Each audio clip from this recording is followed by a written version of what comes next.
নমস্কাৰ, মই পবিত্ৰ দাস। সকলো শিক্ষাৰ্থীকে D-XIKHYAৰ শৈক্ষিক ক্ষেত্ৰখনলৈ স্বাগতম জনাইছোঁ।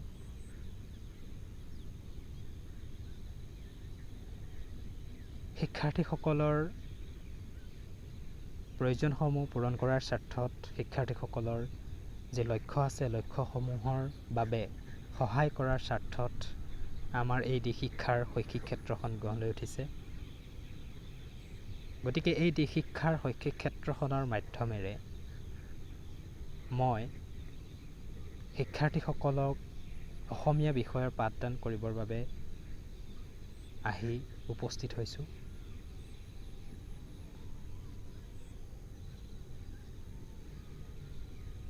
শৈক্ষিক ক্ষেত্ৰখনৰ প্ৰতি লক্ষ্য ৰাখি তথা সাম্প্ৰতিক সময়ৰ প্ৰতি লক্ষ্য ৰাখি বৰ্তমান মই দ্বাদশ শ্ৰেণীৰ চূড়ান্ত বৰ্ষৰ ছাত্ৰ ছাত্ৰীসকলৰ বাবে অসমীয়া বিষয়টি পাঠদান কৰিবৰ বাবে মনস্থ কৰিছোঁ। যিহেতু ছাত্ৰ ছাত্ৰীসকলৰ হাতত সময় অতি কম আছে, প্ৰায় 4-5 মাহমানৰ সময় আছে। গতিকে সকলোৱে খুব ভালদৰে এটা বিশেষভাৱে প্ৰস্তুতি চলাব লাগিব, অধ্যয়ন কৰিব লাগিব। পঢ়া লিখা সকলো ক্ষেত্ৰতে আমি খুব ভালদৰে আগবাঢ়ি যাব লাগিব।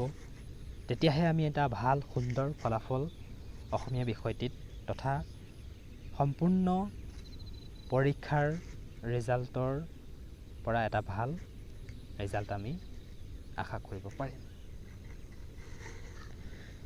এতিয়া কথা হ'ল, যিহেতু আমাৰ অসমীয়া ভাষাটো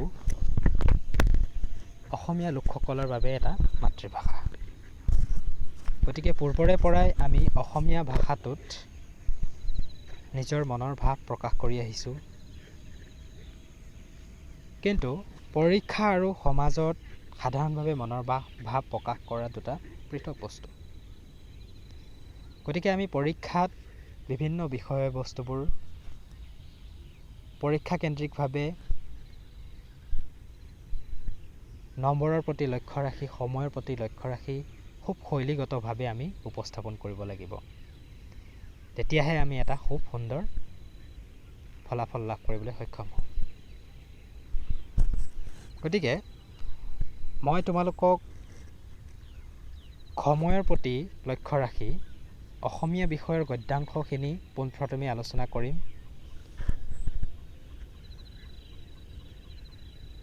পোনপ্ৰথমেই মই তোমালোকৰ পাঠ্যপুথিখনত থকা বিষয়বস্তু সম্পৰ্কে যিখন সূচীপত্ৰ আছে, সেই সূচীপত্ৰখনৰ সম্পৰ্কে কিছু কথা আলোচনা কৰি ল'লে ভাল হ'ব বুলি প্ৰয়োজন বোধ কৰোঁ।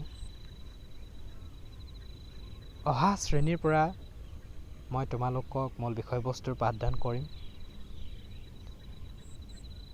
গতিকে তোমালোকৰ যিখন সূচীপত্ৰ দিয়া আছে, সেই সূচীপত্ৰখনৰ বিষয়ে তোমালোকে এটা সম্যক ধাৰণা লাভ কৰি লোৱা উচিত।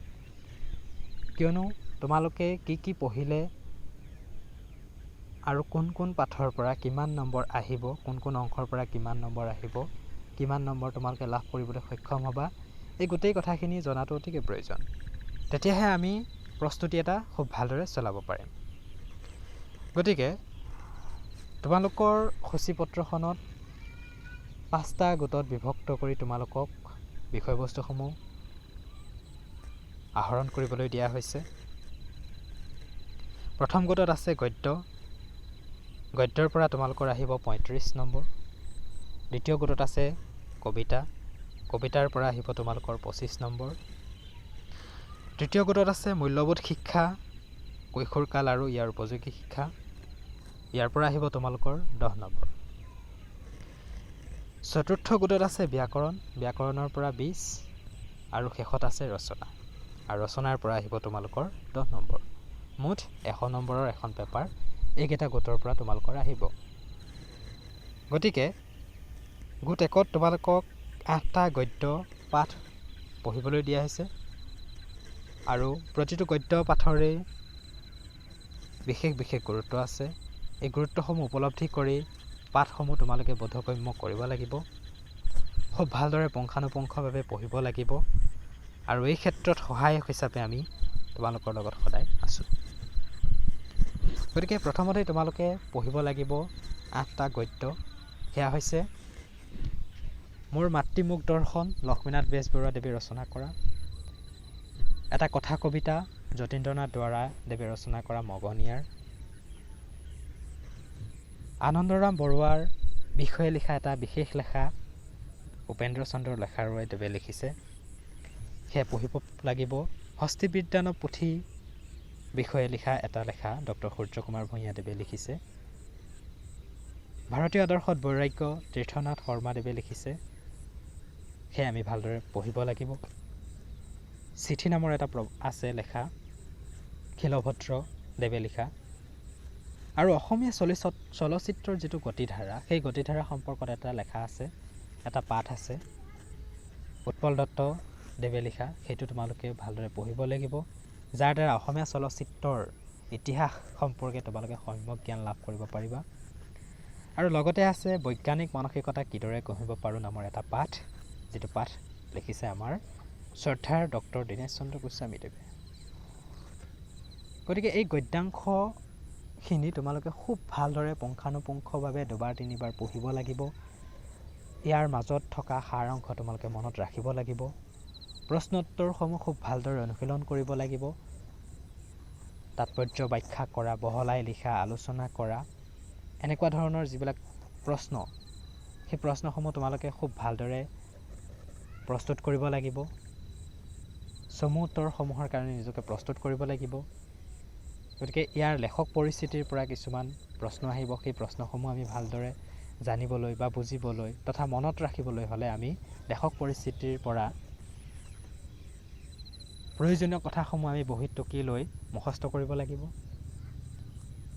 এনেধৰণেৰে খুব এটা প্ৰণালীবদ্ধভাৱে আমি কামখিনি কৰিলেহে গদ্যাংশৰ পৰা থকা এই 35 নম্বৰ আমি লাভ কৰিবলৈ সক্ষম হ'ম। দ্বিতীয় গোটত আছে কবিতা, আৰু কবিতাৰ পৰা আহিব তোমালোকৰ 25 নম্বৰ। ইয়াতো গদ্যাংশৰ দৰে 8টা কবিতা তোমালোকক পঢ়িবলৈ দিয়া হৈছে। মাধৱদেৱে ৰচনা কৰা এটা বৰগীত তোমালোকক দিয়া হৈছে।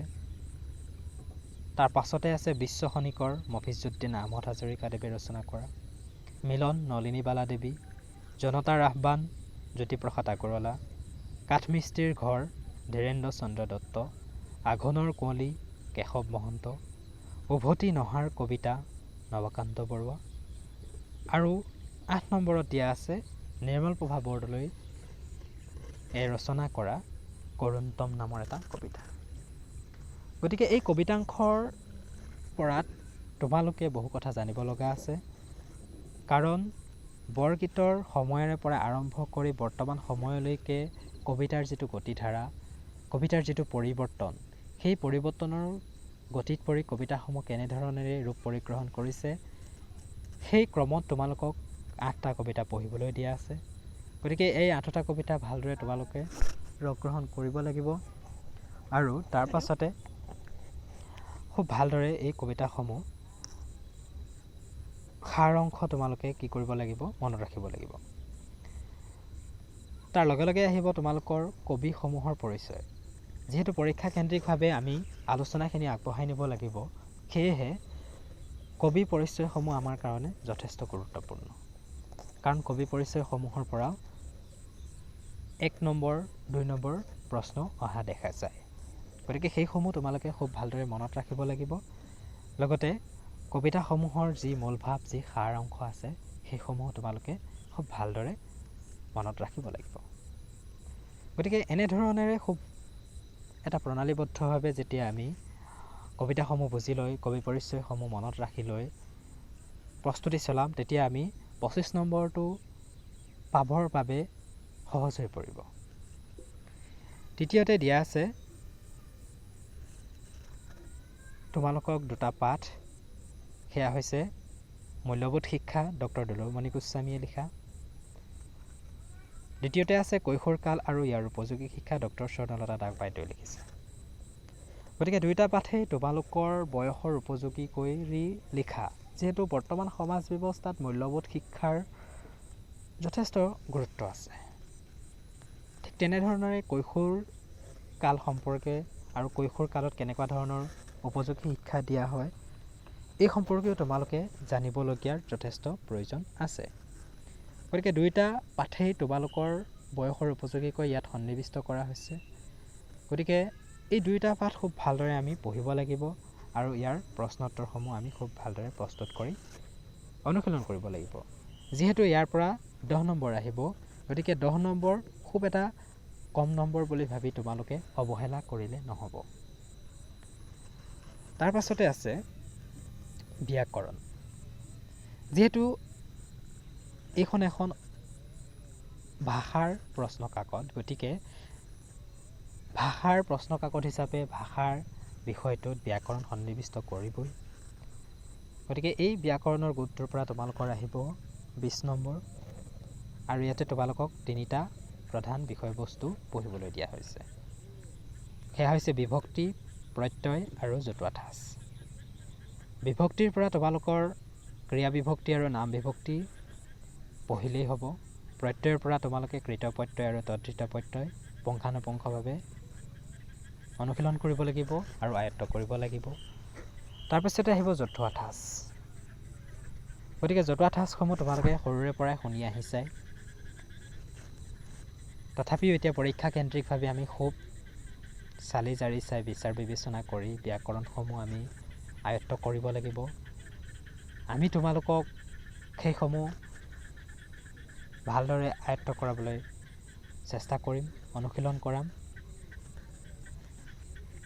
তেতিয়া আমাৰ এই 20 নম্বৰ লাভ কৰিবলৈ সহজ হৈ পৰিব। তাৰপিছতে আহিলে গোট 5 অৰ্থাৎ শেষৰটি গোট। শেষৰটি গোট হিচাপে আমি প্ৰস্তুতি চলাব লাগিব ৰচনাৰ। যিহেতু তোমালোকে সৰুৰে পৰাই ৰচনা লিখি আহিছা,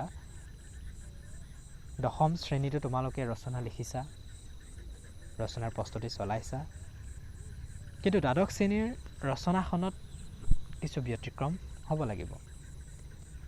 কাৰণ তোমালোক ডাঙৰ হৈছা, তোমালোকৰ দৃষ্টিভংগী উন্নত হ'ব লাগিব। যি বিষয়বস্তু লৈ তোমালোকে ৰচনা একোখন লিখিবা, সেই বিষয়বস্তুত তোমালোকৰ নিজস্ব এটা দৃষ্টিভংগী, নিজস্ব এটা বিশ্লেষণশৈলী, ব্যাখ্যাশৈলী প্ৰকাশ পাব লাগিব। বিষয়বস্তু সম্পৰ্কে তোমালোকৰ জ্ঞান কিমান গভীৰ সেয়া তোমালোকে প্ৰকাশ কৰি উপস্থাপন কৰিব লাগিব। উপস্থাপন শৈলী সাৱলীল হ'ব লাগিব। এই গোটেইখিনি প্ৰকাশ পালেহে তোমালোকৰ ৰচনাখনৰ পৰা তোমালোকে এটা খুব ভাল নম্বৰ লাভ কৰিবলৈ সক্ষম হ'বা।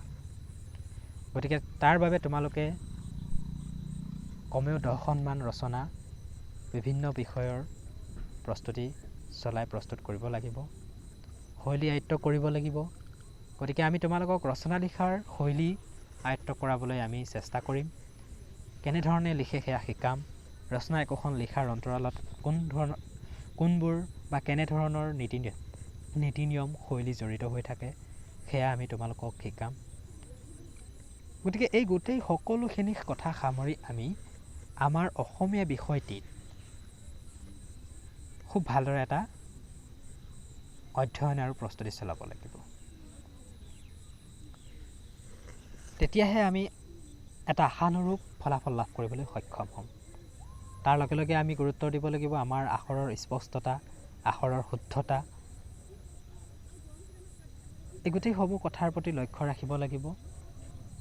আৰু 3 ঘণ্টাত কেনেধৰণেৰে আমি একোখন 100 নম্বৰৰ প্ৰশ্ন কাকত উত্তৰসমূহ লিখি শেষ কৰিব পাৰোঁ তাৰ কাৰণেও আমি অনুশীলন কৰিব লাগিব। আৰু এই ক্ষেত্ৰত আমি কেনেধৰণেৰে খুব স্পষ্ট আৰু শুদ্ধ আখৰেৰে সময়ত উত্তৰসমূহ লিখি শেষ কৰিব পাৰোঁ তাৰ কাৰণে এতিয়াৰ পৰাই আমি অনুশীলন কৰিব লাগিব। গতিকে গোটেই সমগ্ৰ সূচীপত্ৰখন আমি এবাৰ চকু ফুৰাই চাই গম পালোঁ যে আমাৰ কৰণীয় যথেষ্ট আছে, নহয়নে? আমাৰ 8টাকৈ গদ্য পাঠ আছে, 8টাকৈ কবিতা আছে, 2টাকৈ সংযোজন কৰা তোমালোকৰ উপযোগী পাঠ আছে, ব্যাকৰণ আছে, ৰচনা আছে। গতিকে খুব খৰকটীয়াকৈ আৰু খুব ভালদৰে আমি আলোচনা তথা অধ্যয়ন কৰিব লাগিব আৰু অনুশীলন কৰিব লাগিব। তেতিয়াহে আমি নিজে বিচৰা ধৰণেৰে এটা ফলাফল লাভ কৰিবলৈ সক্ষম হ'ম। গতিকে মই তোমালোকক এটাই কথা ক'ব বিচাৰোঁ যে তোমালোকে অসমীয়া বিষয় বুলি অৱহেলা নকৰি পাৰিমেই এনেকুৱা ধৰণৰ কিছুমান চিন্তা চৰ্চা মনত নাৰাখি অন্যান্য বিষয়বোৰৰ দৰেই অসমীয়া বিষয়টো খুব পুংখানুপুংখভাৱে অধ্যয়ন কৰিব লাগিব, অনুশীলন চলাব লাগিব। সৰল, সহজ, জটিল এই সকলোবিলাক কথা চালি জাৰি চাই আমি সকলোখিনি আয়ত্ব কৰিব লাগিব। কাৰণ কথা এষাৰ আছে, কল পচলাই দাঁত ভাঙে বুলি। গতিকে পাৰিমেই অসমীয়া বিষয়হে এনেকুৱা ধৰণৰ মনোভাৱ এটা কিছুমান ছাত্ৰ ছাত্ৰীৰ মনত দেখা যায়। গতিকে সেই মনোভাৱ আমি পৰিত্যাগ কৰিব লাগিব আৰু বিষয়টি ভালদৰে আয়ত্ত কৰি বিষয়টিত সুন্দৰ এটা নম্বৰ লাভ কৰিবলৈ আমি প্ৰস্তুতি চলাব লাগিব। শেষত মই এটাই কথাই ক'ব বিচাৰোঁ, আজিৰ পৰাই তোমালোকে ঐক্যবদ্ধ হোৱা, এটা লক্ষ্য বান্ধি লোৱা যে অসমীয়া বিষয়টোত তোমালোকে কিমান নম্বৰ লাভ কৰিবলৈ সক্ষম হ'বা বা কিমান নম্বৰ লাভ কৰিলে তোমালোক সুখী হ'বা, সেই অনুসৰি তোমালোকে অনুশীলন কৰি যোৱা। আৰু সহায়ৰ বাবে আমি D-XIKHYAৰ মাধ্যমেৰে আছোঁ। গতিকে লক্ষ্য হিচাপে সকলোৱে শিখৰত উপনীত হোৱাৰ চেষ্টা কৰা আৰু পৰৱৰ্তী শ্ৰেণীত আমি গদ্যাংশৰ আলোচনা আগবঢ়াম। গদ্যাংশৰ প্ৰথম পাঠৰ পৰাই আমি আমাৰ পাঠদান কাৰ্যসূচী আৰম্ভ কৰিম। গতিকে তোমালোকে তোমালোকৰ প্ৰয়োজনসমূহ কেনেধৰণেৰে আমি পূৰণ কৰাটো বিচাৰা, তোমালোকক কেনেধৰণেৰে আমি পাঠদান কৰোৱাটো বিচাৰা, কেনেধৰণেৰে তোমালোকক আমি প্ৰশ্নসমূহৰ উত্তৰসমূহ দিয়াটো বিচাৰা,